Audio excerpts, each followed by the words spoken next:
Combien de temps encore vas-tu accepter une vie que ton esprit a déjà dépassée? Combien de temps vas-tu continuer à t'installer dans une version de toi-même qui ne reflète plus ce que Dieu a déposé en toi? Écoute-moi attentivement. Le plus grand danger dans ta vie aujourd'hui, ce n'est pas l'échec, c'est le confort dans une existence qui te détruit lentement. Il y a une vérité que tu évites peut-être, mais elle ne disparaîtra pas. Au fond de toi, tu sais que quelque chose ne va pas. Tu te réveilles, tu fais ce que tu dois faire, tu avances mécaniquement. Mais il n'y a plus de feu, plus de croissance, plus d'alignement avec la personne que tu es en train de devenir. Et pourtant, tu continues. Pourquoi? Parce que tu t'es habitué. Tu es occupé, mais pas forcément productif. Tu bouges, mais tu n'avances pas réellement. Tu remplis tes journées, mais ton esprit reste vide de sens. Et tu te racontes que les choses vont changer. Un jour. Mais laisse-moi te dire quelque chose avec clarté. Rien ne change si toi, tu ne changes pas.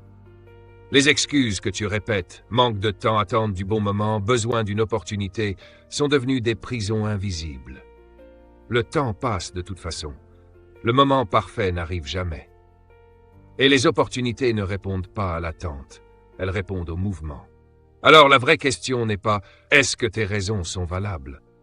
La vraie question est « combien te coûte-t-elle » Comprends ceci, rester là où tu es est une décision. Ne rien faire est un choix. Chaque jour où tu ignores cette voix intérieure qui te dit qu'il y a plus pour toi, tu choisis la vie que tu vis actuellement. Pas parce que c'est la meilleure, mais parce que c'est celle que tu tolères. Mais écoute bien, tu n'es pas bloqué. Tu n'es pas prisonnier de ton passé. Tu n'es pas limité par ta situation actuelle. Il existe une version de toi plus forte, plus disciplinée, plus claire, plus alignée, mais elle est de l'autre côté d'une décision. Et cette décision ne commence pas demain. Elle commence aujourd'hui. Tu dois prendre un engagement silencieux envers toi-même. Arrêter de protéger ce qui te limite. Arrêter de négocier avec ta zone de confort. Parce que tu ne peux pas évoluer si tu continues à défendre ce qui te retient. Ce moment n'est pas un simple message. C'est une ligne tracée dans ta vie. Un point de bascule où tu décides que ça suffit. Maintenant, allons plus loin. Réaliser que quelque chose ne va pas, ce n'est que le début. La conscience seule ne transforme rien. Beaucoup de gens savent qu'ils doivent changer, mais restent exactement les mêmes. Pourquoi? Parce qu'ils n'ont jamais pris la décision courageuse de se réaligner. Un vrai changement, ce n'est pas fuir. Ce n'est pas abandonner. C'est avoir le courage de regarder sa vie en face et de dire « Ce chemin ne me mène pas là où je suis appelé à aller ». Ce n'est pas un échec. C'est de la clarté en action. Ce n'est pas perdre ce que tu as construit, c'est corriger ta direction. Parce que courir vite dans la mauvaise direction reste une erreur. Pose-toi honnêtement cette question. La vie que tu construis aujourd'hui correspond-elle vraiment à la personne que tu es appelé à devenir? Les signes sont déjà là.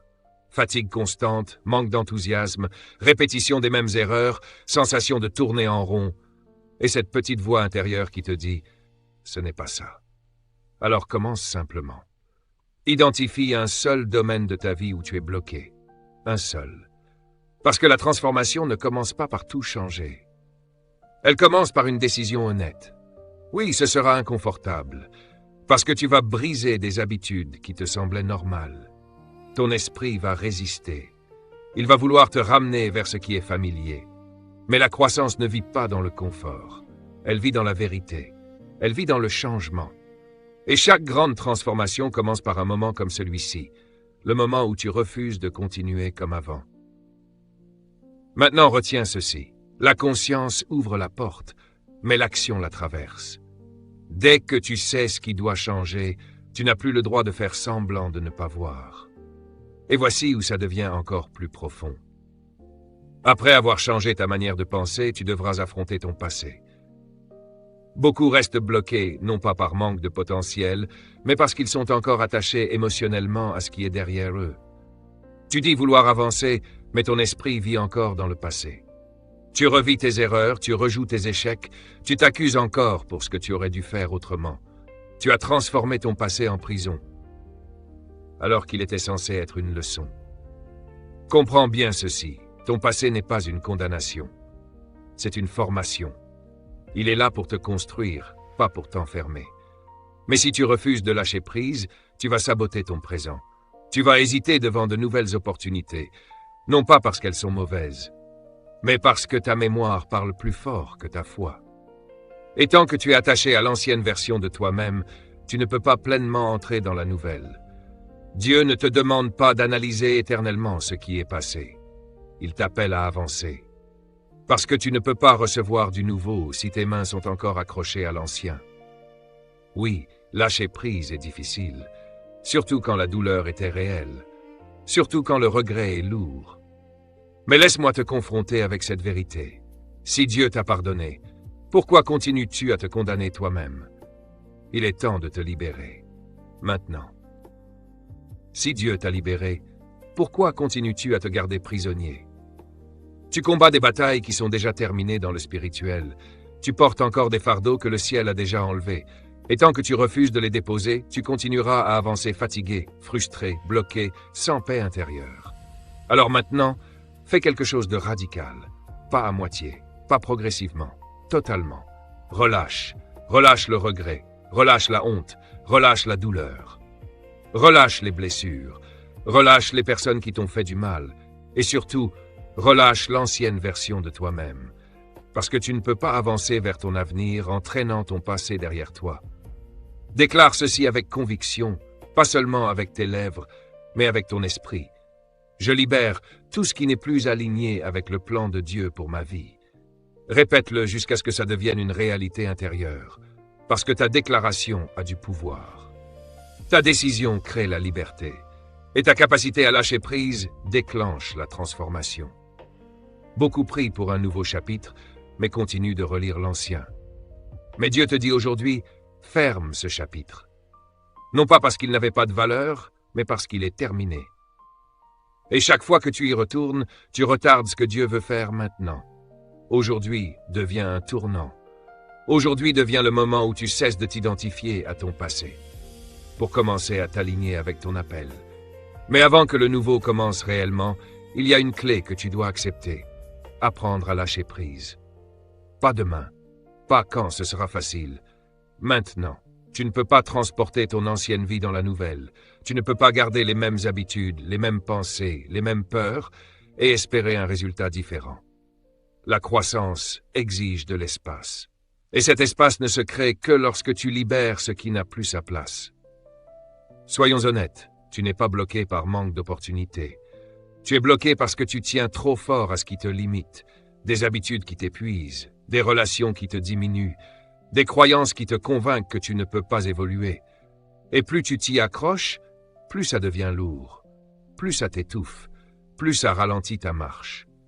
Ce qui rend le lâcher-prise difficile.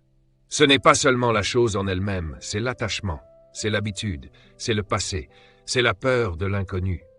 Même si quelque chose te fait souffrir, au moins tu le connais. Mais avancer vers l'inconnu demande foi et courage. Alors écoute bien ceci. S'accrocher te coûte bien plus cher que lâcher prise. Ça te coûte ta paix, ta clarté, ta croissance, ton avenir. Certaines choses ne quitteront pas ta vie d'elles-mêmes. Tu dois prendre la décision.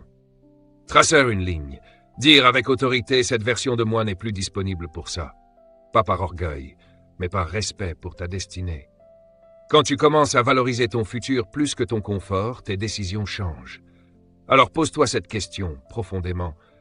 Qu'est-ce que tu sais déjà que tu dois laisser partir? Une habitude? Une peur déguisée en prudence?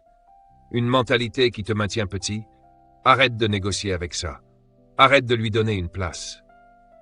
Tes mains ne peuvent pas recevoir du nouveau si elles sont déjà pleines.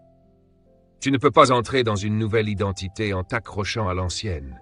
Tu ne peux pas grandir si tu protèges ce qui te limite. Oui, lâcher prise peut faire mal.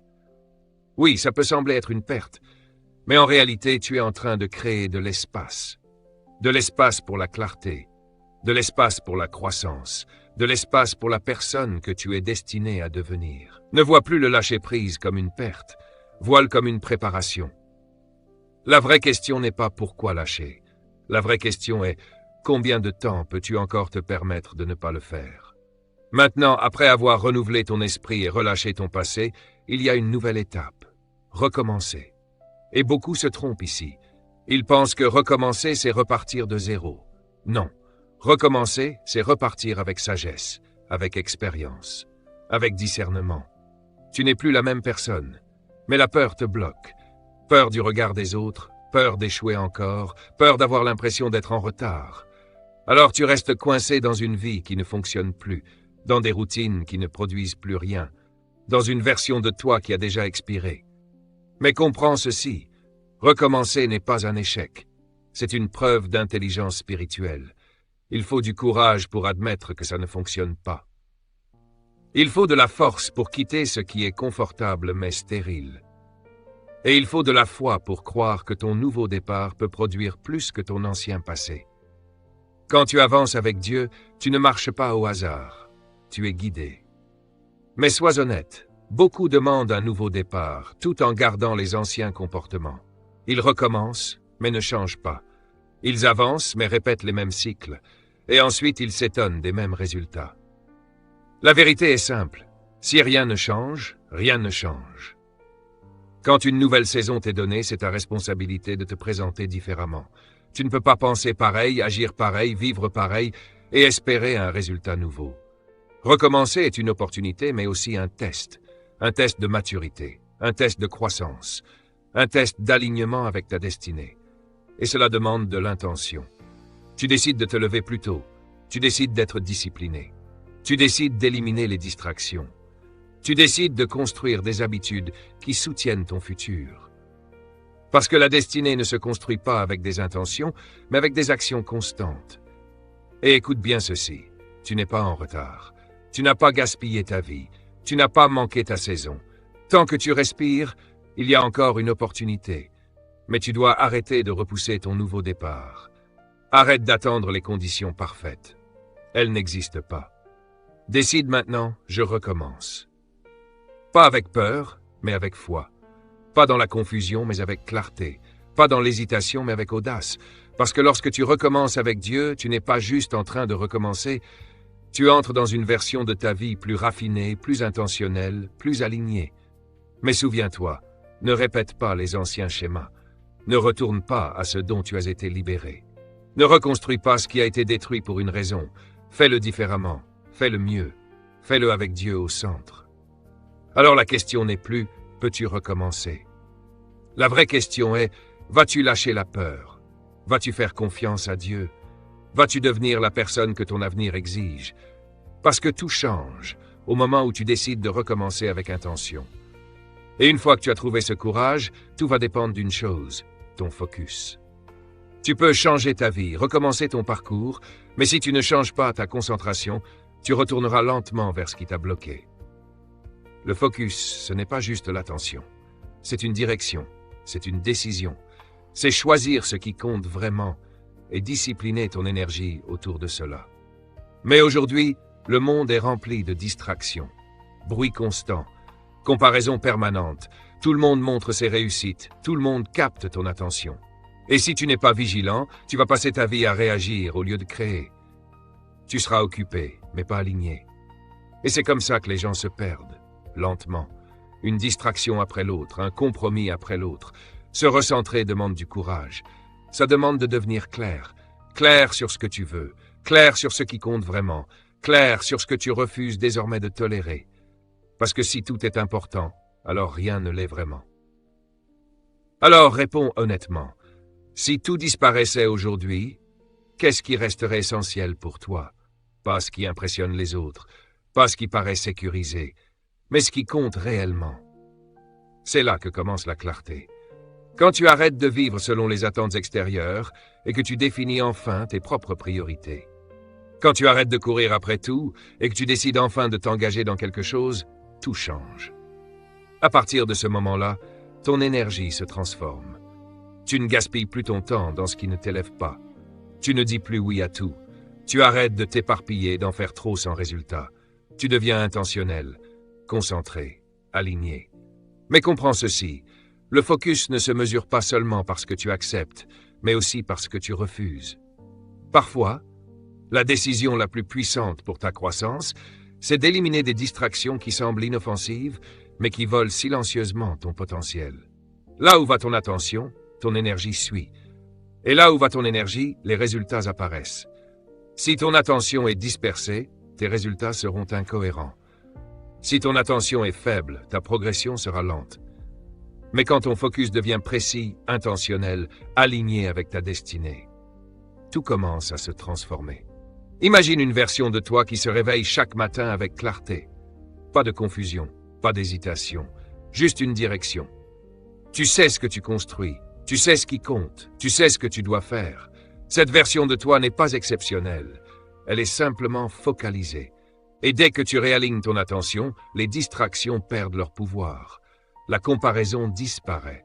Tu avances avec un but et non sous pression. La clarté n'est pas quelque chose que tu trouves, c'est une décision que tu prends. Alors maintenant, décide, sur quoi vas-tu te concentrer à partir d'aujourd'hui? Mais il y a une autre clé après le focus, ta gestion du temps. Le temps n'est pas quelque chose que tu dépenses, c'est quelque chose que tu investis. Chaque jour, tu investis soit dans ton futur, soit dans des choses qui ne produisent rien. Beaucoup prient pour une vie meilleure, mais gèrent mal le temps nécessaire pour la construire. Ils demandent plus à Dieu, mais négligent les heures qu'ils ont déjà reçues. Ils veulent grandir, mais leur routine quotidienne ne reflète pas ce désir. C'est là que se crée le décalage.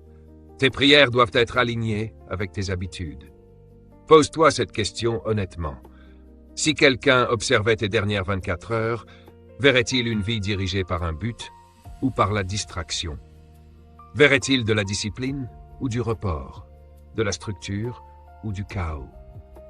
Ta vie n'est pas façonnée par ce que tu dis vouloir. Elle est façonnée par ce que tu fais chaque jour avec ton temps. Le temps doit être traité avec intention, avec respect, avec discipline. Imagine deux personnes avec les mêmes 24 heures. L'une se lève avec une vision, planifie, agit, apprend, construit. L'autre se lève sans direction, réagit à tout, reporte, se disperse. À la fin de la journée, les deux sont fatigués, mais une seule a avancé. Voilà la puissance du temps. Le temps perdu, c'est une destinée négligée. Tu peux récupérer de l'argent, tu peux retrouver des opportunités. Mais le temps, une fois parti, ne revient jamais. Alors change ta manière de voir. Ton temps est précieux. Protège-le. Chaque distraction te vole du progrès. Chaque retard repousse ton évolution. Chaque excuse détruit tes résultats. Mais maîtriser ton temps demande de la structure. Tu dois planifier ta journée avec intention. Décider à l'avance ce qui compte vraiment et t'y engager. Élimine la procrastination. Parce que c'est pas un problème de temps, c'est un problème de discipline. Tu repousses ce qui compte parce que c'est inconfortable, parce que ça demande un effort. Mais ce que tu évites aujourd'hui deviendra urgent demain. Alors, adopte ce principe. Prie et planifie. Ne fais pas l'un sans l'autre. Prie pour la direction, mais organise ton exécution. Prie pour la sagesse, mais structure tes journées. La foi sans structure crée la frustration. La structure sans foi crée l'épuisement. Mais les deux ensemble produisent le progrès. Ton futur se construit dans ton quotidien, dans ton agenda, dans tes décisions répétées. Alors pose-toi cette question. Est-ce que tu diriges ton temps ou est-ce que ton temps te dirige? Maintenant, confrontons une illusion dangereuse. Croire que la motivation suffit. La motivation est instable. Elle va et vient. Il y a des jours où tu te sens invincible et d'autres où tu n'as envie de rien. Si ta progression dépend de ton humeur, elle sera toujours instable. C'est pour ça que la discipline est essentielle. La discipline n'est pas spectaculaire, elle n'est pas toujours agréable, mais elle est constante. Elle agit quand tu n'as pas envie. Elle agit quand c'est difficile. Elle agit même quand personne ne regarde. Les vies changent dans les décisions, pas dans les émotions. Décider d'agir même sans motivation. Décider de rester constant même sans résultat immédiat. Décider d'avancer même dans l'inconfort. Tu ne montes pas au niveau de tes objectifs, tu retombes au niveau de tes habitudes. Si tes habitudes sont faibles, tes résultats seront fragiles. Mais si tes habitudes sont solides, tes résultats deviennent inévitables. Et la discipline commence petit, dans ce que tu fais chaque jour, dans la manière dont tu tiens tes engagements envers toi-même. Chaque fois que tu promets quelque chose et que tu ne le fais pas, tu affaiblis ta confiance en toi.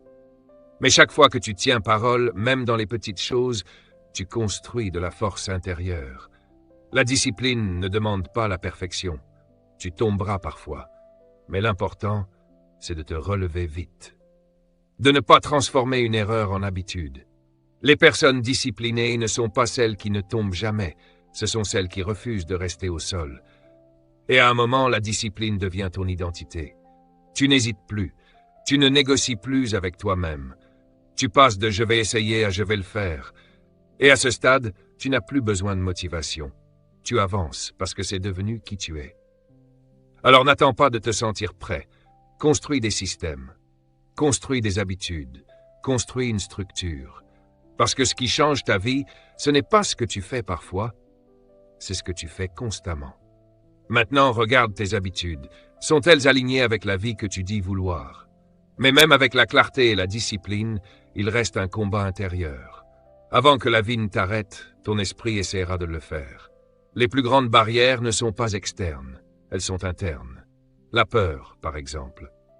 Pas seulement la peur évidente d'échouer, mais les peurs silencieuses. Le regard des autres, le sentiment de ne pas être à la hauteur, la peur de réussir et de devoir assumer davantage. Alors, tu ralentis. Tu hésites, tu te limites. De l'extérieur, ça ressemble à de la prudence. Mais en réalité, c'est de la peur déguisée. Et puis, il y a le doute, cette voix intérieure qui te dit « et si ça ne marche pas? Et si tu n'es pas prêt ?» Mais comprends ceci, ces pensées ne sont pas des vérités. Ce sont des schémas appris. Et tout ce qui est appris peut être désappris. Alors à partir d'aujourd'hui, ne crois plus tout ce que ton esprit te dit. Commence à le confronter, commence à le discipliner, commence à reprendre le contrôle. Quand ton esprit te dit « je n'y arriverai pas », tu réponds « j'apprends à y arriver ». Quand il te dit « je ne suis pas prêt », tu réponds « je deviens prêt en commençant ». Parce que le moment où tu arrêtes de croire tout ce que tu penses, tu reprends ton pouvoir. Et écoute ceci avec sérieux. Ta zone de confort n'est pas ton allié. Elle te paraît sûre, familière, rassurante, mais c'est aussi l'endroit où ton potentiel s'endort, où ta croissance ralentit et où tes rêves meurent silencieusement. Rester là trop longtemps rend la sortie de plus en plus difficile. Briser ses limites intérieures demande un choix conscient. Agir même quand ton esprit résiste. Avancer même quand la peur est présente. Parce que le courage n'est pas l'absence de peur, c'est le mouvement malgré la peur. Et chaque fois que tu fais ce pas, quelque chose change en toi. Ta confiance ne vient pas de la pensée, elle vient de l'action. Elle vient de la preuve répétée que tu es capable de plus que ce que tes peurs t'ont raconté. Petit à petit, la voix du doute devient plus faible. La peur perd son autorité. Non pas parce qu'elle disparaît complètement, mais parce que tu ne la suis plus. Car la plus grande prison n'est pas ta situation, c'est la mentalité qui te fait croire que tu ne peux pas aller au-delà. Alors, arrête de te demander « et si j'échoue ?» et commence à te demander « et si je n'essaie même pas ?» Si ta vie est remplie de distractions et d'inconstances, tes résultats suivront ce désordre. Mais si ta vie est construite sur la discipline, le focus et l'action intentionnelle, ta vie va changer. Et voici une vérité que tu dois accepter. Tu ne peux pas prier pour sortir d'une situation que tu refuses de discipliner. La prière te donne la force, mais la discipline exige des actions. Dieu te guide. Mais c'est à toi d'avancer. Dieu ouvre des portes, mais c'est à toi de les franchir. Alors décide maintenant, pas selon une émotion passagère, mais selon un engagement profond. Devenir discipliné chaque jour, pas parfois. Parce que la distance entre ta vie actuelle et ta destinée est souvent mesurée par ton niveau de discipline. Et quand tu choisis cette voie, quelque chose se passe. Tu recommences à te faire confiance. Tu vois du progrès. Tu comprends que tu es capable de plus. Alors la question devient simple. Vas-tu continuer à dépendre de la motivation ou vas-tu construire une discipline solide? Parce que tout change quand la discipline devient un style de vie. Mais rien de tout cela n'a de valeur sans une chose, l'action. Tu peux entendre, comprendre, être inspiré, mais si tu ne passes pas à l'action, rien ne change. Beaucoup restent bloqués, non pas parce qu'ils ne savent pas quoi faire, mais parce qu'ils attendent toujours le bon moment. Le problème, c'est que le bon moment ne vient pas avant l'action. Il vient à cause de l'action. La clarté naît en marchant. La confiance grandit en essayant. Le progrès commence en avançant. Même un petit pas change tout. Alors agis. Pas demain, pas plus tard. Dans les prochaines heures, les prochaines 24 heures. Fais cet appel. Commence ce projet. Prends cette décision. lance ce que tu repousses. Parce que chaque fois que tu agis, tu brises un cycle. Tu reprends le contrôle. Tu prouves que tu n'es plus dans l'attente, mais dans le mouvement. Et tu n'as pas besoin d'avoir tout compris pour commencer. Tu ajustes en avançant. Tu apprends en faisant. Tu grandis dans le processus. Personne ne viendra le faire à ta place. C'est ta responsabilité. Tu n'as pas besoin de conditions parfaites. Tu as besoin de volonté. Tu as besoin d'obéissance. Tu as besoin de courage. Commence petit, mais commence maintenant. Parce que les grandes choses ont toujours commencé par une décision simple, agir. Et rappelle-toi, ce ne sont pas les actions occasionnelles qui changent une vie, ce sont les actions constantes. Alors maintenant, la vraie question est, vas-tu agir? Parce que tout change au moment où tu décides d'avancer. Et au final, ce message n'est pas juste une inspiration, c'est une instruction. Une direction pour une vie que tu es appelé à vivre. Dieu a promis la restauration. Mais la restauration répond à l'obéissance, à l'alignement et à la décision de changer. Alors ce moment est ton tournant. Tu arrêtes de seulement écouter et tu commences à transformer. Tu arrêtes de tolérer ce qui te limite et tu commences à le confronter. Et tu prends une décision claire, ne plus revenir en arrière. Aujourd'hui, tu réinitialises ton esprit, tu recommences ton parcours et tu te réalignes avec ton objectif. Et maintenant, tout dépend de toi.